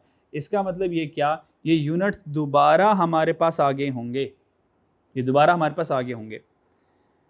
On 31 May and 1 June 2012 respectively. ये 1 जून, इसका मतलब ये है कि जो हमने यहाँ पे 31 मई को जो इशूड किया है, इसके इशूड में प्रॉब्लम आएगी, इसके इशूड में प्रॉब्लम आएगी। क्या नहीं प्रॉब्लम आएगी? ये जो हमने 500 इशू किया होगा, इसमें से 100 लीटर की बी में रिटर्न आ गई। बी में क्या आ गई? रिटर्न आ गई। दूसरा ये कि जो हमने 200 litre of G return from production process आया, वो 1 जून को आया। इसका मतलब वो उसका ताल्लुक तो हमारे साथ था ही नहीं। इसका मतलब है ये 450 सही है, इसका कोई ख़ास इशू नहीं है, इसका कोई ख़ास प्रॉब्लम नहीं है। ठीक है जी। अच्छा, तो हम क्या करेंगे, क्योंकि बी के क्लोजिंग में प्रॉब्लम आ रही है, बी के परपेचुअल के क्लोजिंग में प्रॉब्लम आ रही है, तो हम क्या करेंगे, इसका परपेचुअल सिस्टम बी का मैं बना लूँगा, जी का आप लोग खुद बना लीजिएगा। ठीक है, जी में सिर्फ एक गलती सही करनी है, वो 250 वाले को अपने 150 पे कन्वर्ट कर लेना। ठीक है, चलें आ जाए। तो मैं बी का फिजिकल मिल गया। अब मैं बी का परपेचुअल मैं बना लूँगा, और केमिकल जी फिजिकल का पड़ा हुआ है, और केमिकल जी का परपेचुअल आप लोग बना लेना। ठीक है, तो वो रिकनसाइल हो जाएगा। तो मैं बी का बना लूँगा, जी का आप लोग बना लीजिएगा। ठीक है जी, क्लियर? चलें, क्योंकि मैं इस इतने टाइम पे सिर्फ एक ही कर पाऊंगा। परपेचुअल सिस्टम कर रहा हूँ बी के लिए, और जी के लिए आप लोग होमवर्क में कर लेना। ठीक है नी? तो दोनों के सिस्टम की रिकन्सिलेशन हो जाएगी। चलें ज़रा आ जाए, ज़रा स्पीडे मारते हैं ज़रा। 1 मई 12 ओपनिंग स्टॉक देखिए कितना है, वो क्वेश्चन में उसने बताया था परपेचुअल का ओपनिंग स्टॉक बताया कितना कितना कितना 1000 लीटर 50 वाला, 1000 लीटर 50 वाला,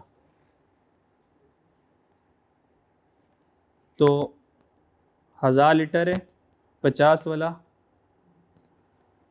50,000 आ गया। परपेचुअल सिस्टम है, जिस हिसाब को वहाँ से देखना है, बस परपेचुअल सिस्टम देखना है।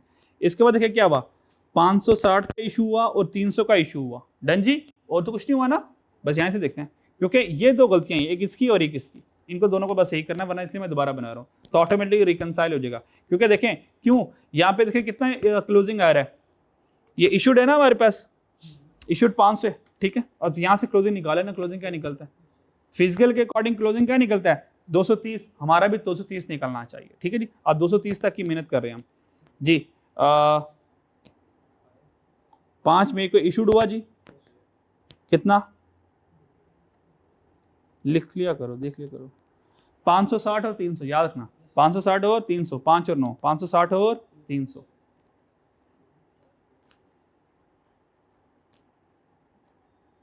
₹560 जा रहा है, कौन सा रेट से जाएगा भाई, एफ को है, एक ही रेट अभी तो है 50, आंसर कितना आ गया 28,000। फिर एक और इशूड हो गया 300, एक ही रेट चल रहा है 50 वाला, आंसर कितना आ गया 15,000। यहां तो कोई मसला, ओके, बादल बादल टेंशन ना लें, ओके।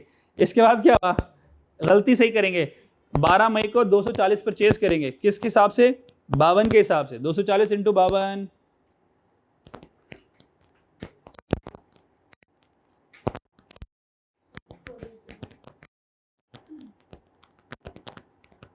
क्या क्या क्या था जी, मुझे भूल गया, 240 इंटू 52, आंसर कितना आया 12480। डन जी, क्लियर। अच्छा, इसके बाद देखिए कोई इशू आ रही है, परचेज आ रहा है, जल्दी बताएं, इशू आ रहा है परचेज आ रहा है, अगर परचेज आ रहा है तो मैं ऐड, अच्छा यार एक तो आर्टिकल पास पेपर नहीं है,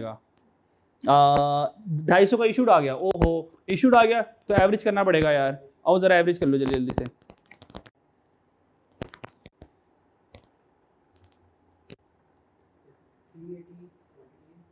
380 यूनिट्स आ गए, लीटर आ गए, और अमाउंट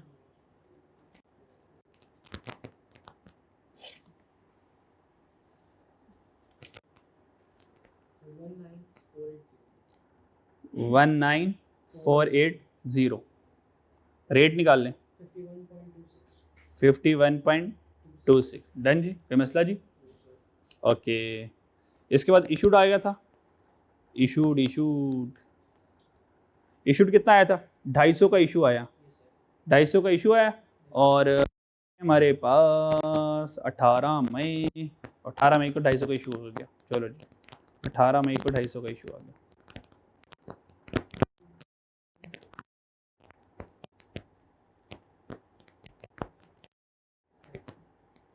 ढाई सौ जा रहे हैं, अल्लाह हाफिज़ कहते हैं इनको जी, 51.26 के हिसाब से जाएंगे, आंसर कितना आया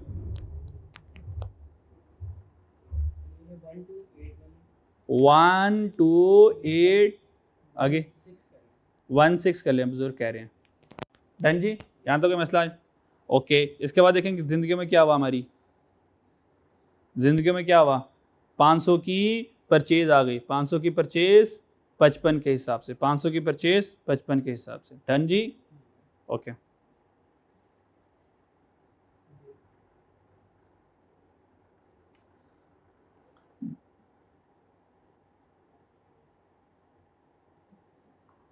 पाँच सौ की परचेज 55 के हिसाब से, आंसर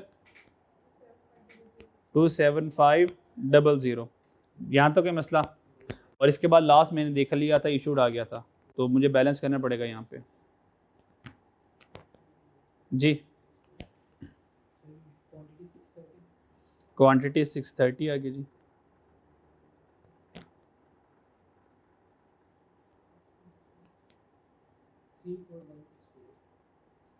34 34164, प्लीज़ ज़रा टोटल देख लीजिएगा यार ज़रा, सही है। रेट निकाल लें यहाँ से 54.23, डन हो गया। अब आ जाएं, लास्ट इशूड आ गया। लास्ट इशूड देखें कितना था, लास्ट इशूड देखें कितना था, बोलो ना 500, पर उस इशूड में इशू था, पर उस इशू में इशू था। और यहाँ पे लिख लेंगे तुम पॉइंट नंबर 6 का ताल्लुक है तुम्हारे साथ, और तुम्हारे साथ नंबर 7 का ताल्लुक तुम दोनों के साथ हो। डन जी। ओह सॉरी, सबस के साथ था उसका। पॉइंट नंबर 6 दोबारा पर है, और बी में देखो क्या हुआ था, बी बी बी बी किधर गया, point number 6, 100 litre of B from the production process 31 May, अच्छा 31 मई को रिटर्न हो गया था। तो इसका मतलब जो इशूड था, जो इशूड था, इसका मतलब ये है वो 500 तो हुआ ही नहीं हुआ होगा। इशूड कितना किया हमने यहाँ पे, 500 इशूड किया, 500, हालांकि वो 500 इशूड नहीं हुआ था, उसमें 100 उसने वापस कर दिया होगा, उसने 100 वापस कर दिया था। इसका मतलब 100 litre of B were return from production process, इसका मतलब ये 500 नहीं होगा, ये 500 नहीं होगा, ये तो 500 माइनस 100 करके 400 होगा, क्योंकि 100 रिटर्न कर दिया था उसने, और रिटर्न भी कब किया, 1 मई को किया उसने रिटर्न, यानी कि हमारे वाले साल में उसने वापस किया, यानी कि हमने 500 दिया, उसने कहा 100 वापस ले लो, उसने कितना इस्तेमाल किया, 400, पर मैं 500 लिख के बैठा हुआ हूं, तो मुझे भी 400 पे आना है ना, 400 पे आना। तो इशूड कितना हुआ, 400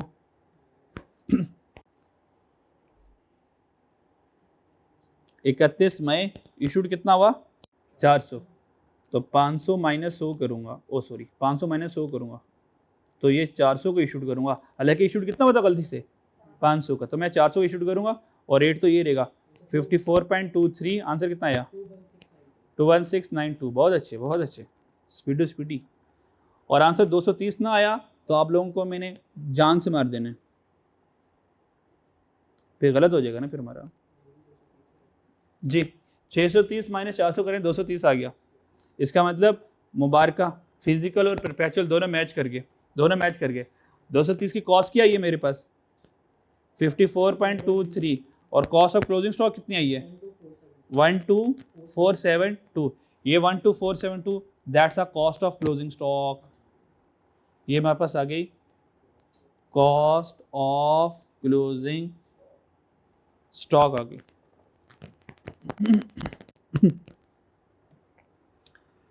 जी बच्चों, यहाँ तक कोई मसला। अब कंटेमिनेटेड की कॉस्ट हम इजीली कैलकुलेट कर सकते हैं यहाँ तक, ठीक है नी। कंटेमिनेटेड यूनिट्स में आए कितने थे, बी में देखें, बी के कंटेमिनेटेड कितने थे, बी किधर थे, बी के 95 लीटर, ऐसे ही है, ऐसे ही बच्चों, due to contamination 95 litre of B. जी आपके जी के कंटेमिनेशन आप खुद से कर लेना, ठीक है, बी के मैं करवा रहा हूँ। तो 95 लीटर बी कंटेमिनेटेड है, तो उसका एनआरबी का मसला आएगा, उसका एनआरबी का मसला आएगा, यस और नो, यस और नो, ओके। अब यहाँ पे भी कैलकुलेशन कर सकते हो, यहाँ पे भी कैलकुलेशन कर सकते हो।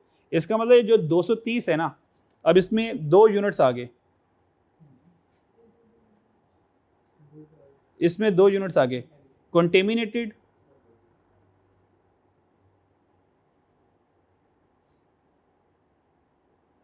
कंटेमिनेटेड कितने हैं 95, तो गुड्स कितने होंगे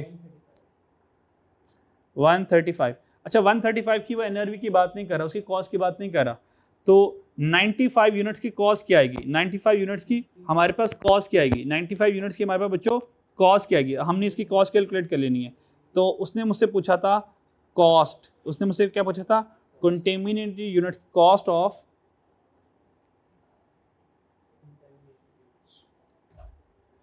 ऑफ कंटेमिनेटेड, कंटेमिनेटेड की कॉस्ट, भाई कॉस्ट क्या है कंटेमिनेटेड की 95 मल्टीप्लाई बाय 54.23, जी कितना आंसर आया 5152, बस ठीक है 5152, ये मेरे पास आ गई कॉस्ट ऑफ कंटेमिनेटेड यूनिट्स, बस ये मेरे पास आंसर होगा।